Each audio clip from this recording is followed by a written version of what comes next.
네, 민노총 화물연대가 오늘부터 집단으로 운송을 거부하는 총파업에 들어갔습니다.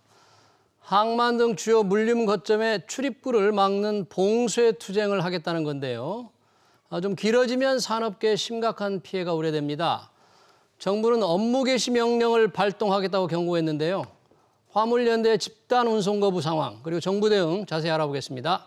이인철 참 좋은 경제연구소장 나오셨습니다. 소장님 어서 오십시오. 네. 자, 화물연대 집단으로 운송을 거부하는 오늘 총파업을 지금 시작했잖아요. 그렇습니다. 오늘 지금 상황이 좀 어떻습니까? 24일 오늘 0시부터 일단 총파업에 돌입을 했고요. 예. 16개 지역별 본부에서 10시에 오전 10시에 출정식을 단행을 했습니다. 화물연대 측은 총조합원 2만 5천여 명이 참여할 것이다. 예. 라고 이제 밝히고 있는 상황인데 예. 아마 이제 지난 6월 돌이켜보면 당시 한 8일 정도였거든요. 네. 그동안 경제적 유무형의 피해가 정부 추산 1조 6천억 원 상당이었거든요. 당시 8일 동안 해가지고. 그렇습니다. 네. 근데 이번 화물연대의 경우에는 지금 그 거점 이 항만이라고 할 수 있는 평택항, 부산항, 광양항을 포함해서 예. 주요 항만뿐만이 아니라 내륙에 있는 이 의양, 컨테이너 기지까지 물류 거점을 봉쇄한다라고 해서 출정식 이후에 각 항만으로 가서 앞에서 지금 실어하고 있는 상황입니다. 실제로 이날 오전 기준 부산항의 경우에는 시간당 컨테이너 물동량이 어제보다 4분의 1 정도 수준으로 떨어진 것으로 알려지고 있습니다. 예. 앞서 지난 6월에도 사실은 이게 그 봉합되지 않았다는 얘기가 많았거든요. 네. 안전운임제 일몰 폐지를 내걸고 총파업에 돌입했고 당시 정부가 제시했던 게 화물연대와 안전운임제 지속 추진하겠다, 적용 품목 확대에 대해서 논의한다라고 해서 잠정 합의를 해서 파업은 8일 만에 끝났는데 네. 문제는 지금 뭐 2023년 내년 지금 한 달밖에 안 남았거든요. 예. 정부와 여당이 올해 말 종료가 예정이던 안전운임제 3년 정도 일몰은 더 연장하겠지만 네. 그러나 지금 화물연대가 요구하고 있는 적용 품목 확대는 불가능하다라고 선을 그은 겁니다. 예. 이에 대해서 이제 화물연대는 강하게 반발하고 있는데요. 일단 화물연대가 예고하고 있는 건 뭐냐? 네. 안전운임제 일몰 연장이 아니다. 아까 이 폐지하고 제도로 확정하는 거고요. 예. 또 하나가 지금은 이 안전운임제 적용 품목이 컨테이너선 그리고 시멘트 운송 차량에 한해서 두 개의 업종에 한해서 품목에 한해서만 적용이 되고 있지만 네. 지금 나머지 뭐 철강이라든가 차량이라든가 아니면 이제 곡물 사료라든가 네. 택배 관산 화물차까지 5개 품목으로 확대해달라라고 요구하면서 이런 요구가 받아들여지지 않는다면 무기한 파업에 나서겠다라고 하는데 사실 조합원 2만 5천여 명은 전체 화물연대 노동자들 전체 기사의 한 6% 정도입니다. 6%. 네, 그럼에도 불구하고 지금 컨테이너선 그리고 이제 이 시멘트 이 운송 차량이 멈출 경우 당장 수출 네. 그리고 시멘트 건설 현장의 경우에는 직격탄이 될 수 있습니다. 그러니까 전체 차주라 그러죠. 전체 차주의 이제 화물연대가 한 6%밖에 안 되지만 이 6%가 아까 말씀하신 대로 주요 항만이라든지 물류 창고의 출입구를 막아버리면 이 민노총에 소속되지 않은 차주들 이 사람들이 들락거리질 못하잖아요. 맞습니다. 그러니까 다 서게 되는데 왜 정부는 지금 민노총 화물연대가 주장하는 안전운임제 적정한 임금을 좀 보장하라는 그 안전운임제를 확대를 왜 못 해주겠다. 그냥 두 가지 시멘트와 컨테이너 두 개만 한 3년 더 해보자. 왜 이렇게 주장을 하는 거죠, 정부는? 그렇습니다. 정부도 사실 나름대로 이유는 있습니다. 그러나 이 문제는 지난해 6월 이렇게 잠정적으로 봉합을 했다면 그 이후에 계속해서 화물연대와 이제 교섭을 통해서 대화의 창구를 마련해야 되는데 그런 게 하나도 없었던 겁니다. 대화를 좀 정부가 노력을 좀 하지 않았을까요? 않았습니다. 그런 그래요? 것도 문제가 있고요. 오늘 정부가 밝힌 건 이겁니다. 화물연대가 지금 확대를 요구하고 있는 뭐 자동차라든가 위험물 같은 이런 다른 품목의 확대는 상대적으로 컨테이너나 시멘트 운송 차량에 비해서 차주의 소득이 좀 안정적이다. 차주의 소득이 안정적인데. 그렇습니다. 그래서 안전운임제를 이제 확대 적용할 필요성이 좀 낮고 또 다른 하나는 뭐냐?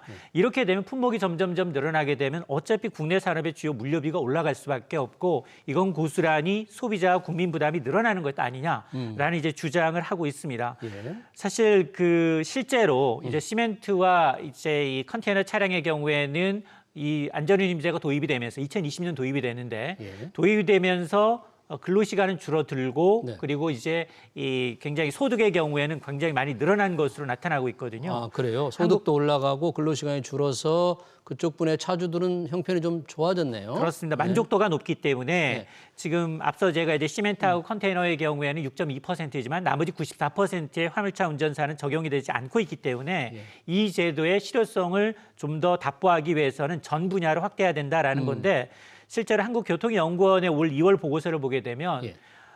지난해 컨테이너 차주의 월 수입은 1년 전과 비교하면 24% 가까이 늘었습니다. 월수입 많이 올랐군요. 그렇습니다. 시멘트 차주의 경우는 월 수입이 거의 두 배 가까이 늘었거든요. 자, 그러다 보니까 이제 확대 요구가 받아들여지지 않으면 무기한 파업에 돌입하겠다라는 게 지금 이 화물 차주의 입장이고 그럼에도 불구하고 이 정부의 경우에는 충분히 이제 이 제도에 대해서는 이제 위험성이 있고 그리고 이제 제도 효과가 뚜렷하지 않다라는 점을 들어서 네. 앞서 제가 말씀을 드렸습니다만 물리비 상승이 소비자와 국민 부담 증가 그리고 이제 두 개 업종을 제한 나머지 업종은 상대적으로 임금 수준이 좀 양호하다라는 점을 들어서 반대를 하고 있는 겁니다. 임금 수준이 비교적 양호한 업종까지 굳이 안전운임제를 할 필요가 있느냐? 없다. 이게 정부의 생각인데 아까 효과가 뚜렷하지 않다는 게 이 안전운임제가 당시 의도했던 교통 안전의 효과가 뚜렷하지 않다 그런 얘기예요? 그러니까 이제 시행이 2020년이니까 3년 정도 시행을 해봤는데 지금 정부의 입장은 뭐냐 안전과 관련해서 이거는 지금 과로 과적 과속을 좀 줄여보자라는 취지인데 안전운임제 시행 이후에 견인차 화물차라든가 교통사고 사망자나 숫자 건수 오히려 좀 늘어났다. 정부 사고가 입장. 오히려 늘었다. 그렇습니다. 정부 입장 그렇습니다. 그래서 이 제도 효과가 뚜렷지 않다라고 부인하고 있는데 그럼에도 불구하고 또 화물차주의 입장은 좀 달라요.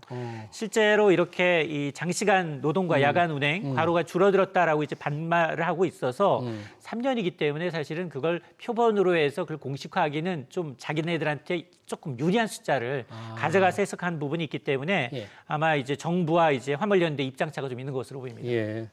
지금 정부는 입장이 확고하잖아요. 오늘 원희룡 국토교통부 장관, 다른 장관들과 함께 대국민 담화도 발표하고 또 의왕 물류기지로 직접 가서 상황실을 만들었던데요. 맞습니다. 업무 개시 명령도 내릴 수 있다. 운송 개시 명령 이건 어떤 뜻입니까? 그렇습니다. 정부 역시 이제 강대강으로 이게 지금 대립하고 있는 양상인데요. 오늘 원희룡 국토부 장관이 의왕 이제 기지에서 컨테이너 기지에서 대국민 담화문을 발표했습니다. 화물연대가 일방적인 요구를 관철시키기 위해서 이기적인 운송 거부를 강행하고 있다. 심각한 위기까지 초래한다면 업무 개시 명령도 발등하겠다. 이르면 다음 주 화요일 국무회의나 임시 국무회의를 열어서라도 물류가 정상적으로 하겠다라는 건데요. 현행 화물자동차 운수사업법을 보게 되면 운수사업자나 운수종사자가 정당한 사유 없이 화물 운송을 집단 거부했다. 그래서 화물 운송에 커다란 어떤 지장을 초래할 경우 국토부 장관이 업무 개시 명령을 할 수 있습니다.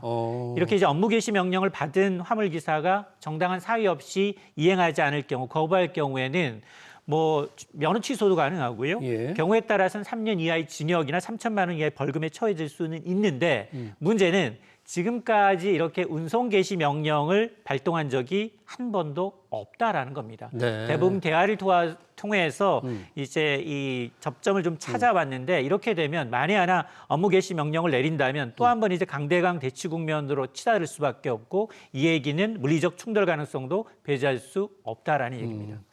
업무 개시 명령이 발동된다면 정말로 이게 어떤 처벌이 들어가는 것이기 때문에 화물연대와 정부가 정말 극한 상황으로 갈 것 같은데 업무 개시 명령을 내리려면 국무회의도 해야 되고 조금 절차는 좀 복잡하죠. 맞습니다. 생각처럼 쉽지는 않을 텐데 정부의 생각은 입장은 좀 이번엔 단호한 것 같아요. 물러서기 어렵다는. 맞습니다.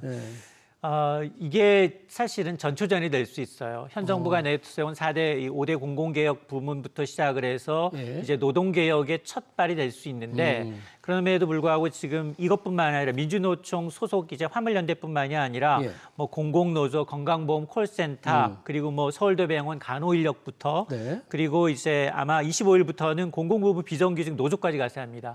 학교에서 급식이나 돌봄을 하는 비정규직 노조 5만여 명 그리고 30일에는 달에는 서울교통공사 노조와 다음 달 1일에는 철도 전국철도 노조까지 파업을 예고하고 있어서 줄줄이 파업이 예상돼 있군요. 민주노총 소속 노조의 연쇄 파업이 줄줄이 예고돼 있거든요. 그러니까 이들이 실제 파업하게 되면 뭐 시민들의 불편은 말할 것도 없고요. 네. 지금 경제 상황이 굉장히 좋지 않은 상황에서 물류 운송, 혈액에 지금 문제가 생긴다면 기업들 타격뿐 아니라 예. 정말 국가 경제에 미치는 파장이 이만저만이 아니라는 겁니다. 네. 물론 이제 민노총 사사 이제 소속 이 지부별로 약간의 요구 사항은 좀 달라요. 약간 다르긴 합니다. 그럼에도 불구하고 이렇게 날짜를 좀 맞춰가면서 대규모 연쇄 파업을 벌이는 건 예. 이번 정부가 지금 이 기도하고 있는 노동 정책에 좀 반기를 드는 게 아니냐라는 겁니다. 예. 총파업 요구 사항에 뭐 근로시간뿐만 아니라 임금 체제 개편과 같이 정말로 정부가 추진하고 있는 노동 개혁과 공공부문 효율화에 좀 반대하는 내용이 들어가 있습니다. 예. 그러다 보니까 지금 이 정부가 노동 개혁에 반대한다는 입장을 이제 분명하게 드러내기 위해서 초기에 예. 좀 밀리지 않겠다라는 예. 의도가 좀 엿보이는 대목입니다. 그러니까 조합별로 분야별로 요구사항은 조금씩 다르지만 뭔가 민노총의 치밀한 계획에 따라서 줄 파업을 하는 것 같은데 이번 정기국회에서 또 민노총에 유리한 그런 법안을 통과시키기 위한 전략도 좀 담겨 있지 않을까요? 맞습니다. 지금 국회에는 이제 노란봉투법이 계류가 돼 있습니다. 예, 노란봉투법은 어쨌든 이제 이 노조의 불법 행위에 대해서 사용자가 이제 이 손해배상 청구할 수 있는 건데 이걸 좀 막아보자라는 겁니다. 예. 일단 근로자 차원에서 노동 3권을 보호하는 취지에서 시도가 되고 있는데 과거에도 여러 차례 발의됐다가 폐기를 반복해 왔는데요. 네. 그러다가 이제 올해 초였죠. 이 대우조선해양 하청 노동자들이 조선소를 불법 점거하면서 이걸 계기로 해서 다시 쟁점으로 떠올랐고 예. 여러 위원들이 이제 유사한 취지의 법안을 다수 발의해서 국회 안팎에서 논의가 진행되고 있는데 네. 어쨌든 이제 불법 파업에 대해서 손해배상 청구를 하지 말자, 제한하자라는 게 노란봉투법의 근간입니다. 네. 지금 정의당과 더불어민주당이 이제 의견을 같이 하고 있는데요. 네. 이 노란봉투법과 관련해서 더불어민주당은 이게 불법 파업의 문제지 이게 잘못된 전제부터 잘못됐다. 현재 이제 헌법이 보장하고 있는 권리, 예. 법률이 제한하고 있는 합법적 노동권 행사를 어렵게 만드는 게 오히려 근본적인 문제다라고 얘기를 하고 있는데 예. 물론 경영계는 지금 우려를 표하고 있습니다. 그렇죠. 노란봉투법은 파업을 조장할 우려가 있고 예.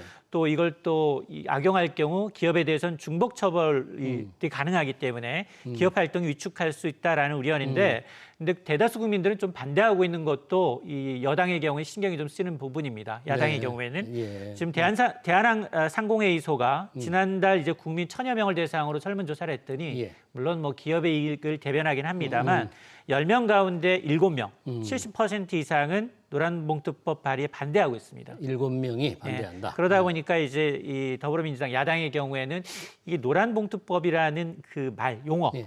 용어에 좀 부정적 이미지가 있다. 이걸 좀 바꿔서 예. 다시 이제 발의하겠다라는 얘기인데요. 예. 뭐 그럼에도 불구하고 이건 뭐 누가 보더라도 이 꼼수이기 때문에 예. 아마 이제 굉장히 후폭풍이 만만치 않은 사안입니다. 네, 재계가 반대하고 불법 파업에 어떤 빌미를 조장하고 상당히 문제가 많은 법이다. 이렇게 여당과 지금 재계가 주장하고 있군요.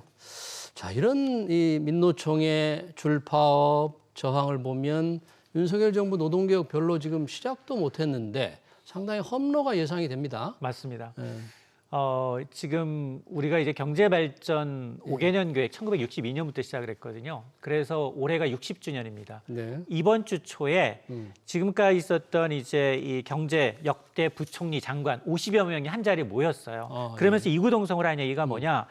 지금의 위기 상황이 대내외적으로 너무 복합하게 다양한 요인들이 섞여 있기 때문에 과거 어느 때보다도 굉장히 위험하다. 그러면서 뭐 KDI가 공개한 설문조사에서도 우리나라 국민 93%, 96%가 예. 경제 전문가 97%가 지금이 심각한 경제 위기 상황이다 진단하면서 특히 더욱더 문제는 뭐냐?